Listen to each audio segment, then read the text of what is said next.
Hello guys, how you doing? Welcome back to the Free Hammers. Big shout outs to West Ham Banter page for sharing all of our stuff and building our subscribers slowly. Really appreciate that, guys. So this is our preview for the West Ham versus Arsenal game at 12:45 at Upton Park.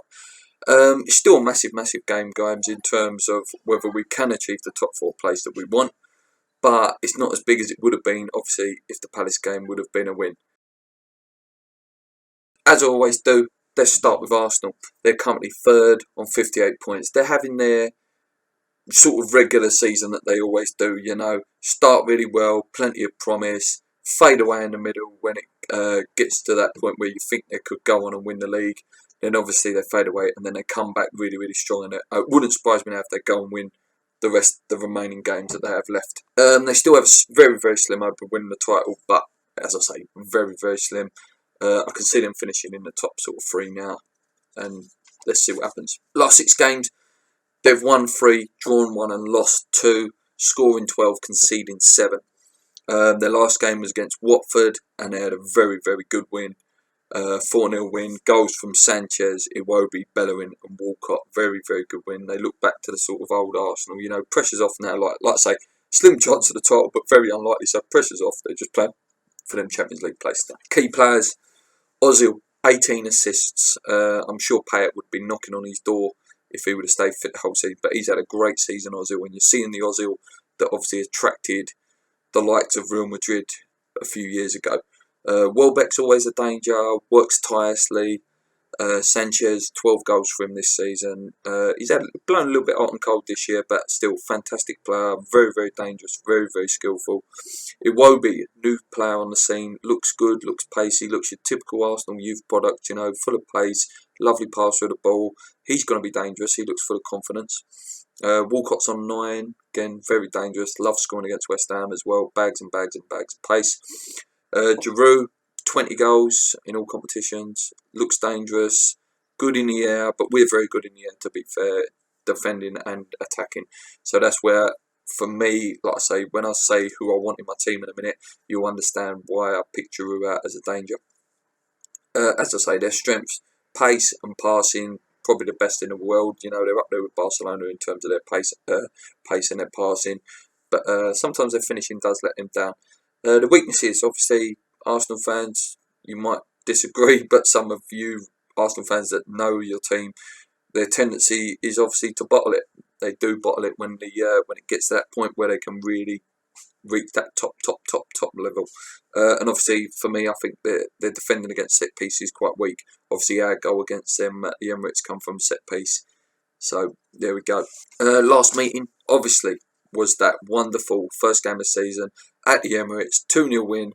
Goals from Coyote and Zarate. Lovely headed goal from Coyote. Obviously, Czech's Premier League debut for Arsenal made a real mess up, and we scored. And Zarate also sort of maybe a shot that should have been saved. But it was 2-0 win. Excellent. Bilic announced his arrival at the Premier League.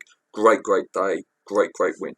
Last season at Upton Park, we lost 2-1.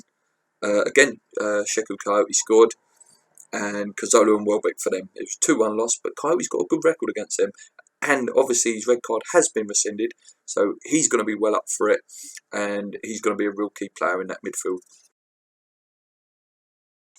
Now to us, West Ham. We're sitting in 6th on 51 points, not lost a game for a while. Obviously the last game was the 2-2 against Palace, and we've had 3 bad controversial draws now in a row, and if not for shocking referees that have been in the Premier League this year, that could have been 3 wins.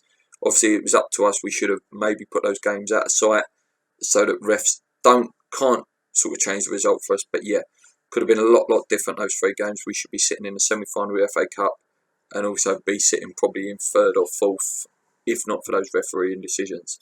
As I say, Coyote's red card's been rescinded, so that's great. Great news, but we don't get the 2 points back, sadly. I'm hoping we have a proper right back this week. Obviously, either Tompkins can fill in now, but I would love to see Byram back in there. Byram, get him in there, push Antonio back up top. Antonio at points against Palace did look a little bit disinterested. Obviously, he was playing against a very tricky little pacey Balassi. So yeah, at points he did look disinterested. He wants to be up there scoring the goals. There's nothing. I'm not going to slag him off at all. You know, he's done a job. He's filled in now. But I'm hoping, yeah, he gets pushed back up onto the right wing, because I don't want him start getting slagged off by the West Ham fans purely because he's playing there and making mistakes. Remember, he is not a right back, guys. Like I say, the position the team I'd like to see starting 11: Adrian, Tompkins. I want Collins back in. I think you need a little bit of a warrior in there for these sort of games. Reed Cresswell, Coyote Noble, Antonio, Lanzini, Payet, obviously Saka up top. There is a case for Carroll to play, I have to say. There is a case for Carroll to start. They don't like big players, Arsenal. But yeah, maybe use it as an impact. But definitely there is a case for him to start. And I wouldn't be surprised if he does start. We'll see how that one plays out. Like I say, I think it's going to be 2-2, 1-1. I don't think we'll win. I think our eyes are on the Man United game now. That has now become the biggest game of the season for us now. We want to get to the semi-final. The top four hopes are slowly slipping away.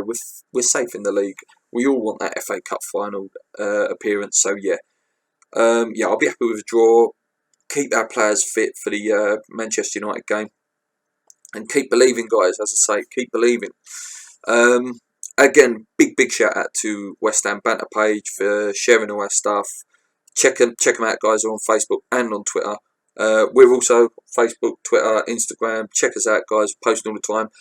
For the Arsenal game, I'm going to do the same as I did for the Palace game, where I do my live reactions to key decisions in the game, goals, red cards, anything like that. Hopefully, I give you plenty of reactions to goals we've scored, and not too many of me looking really, really sad, and Lee not even commenting because we've conceded like 4 or 5 goals that sometimes we do against Arsenal. I don't think we're that sort of team anymore where we get tucked in like 3-4 nils, but you never know. Come on, you irons. Keep believing. Keep watching, guys. Check out all of our stuff: podcast, reviews, previews. Hopefully, Lee will be doing his best 11 this week. Fingers crossed. Let's go.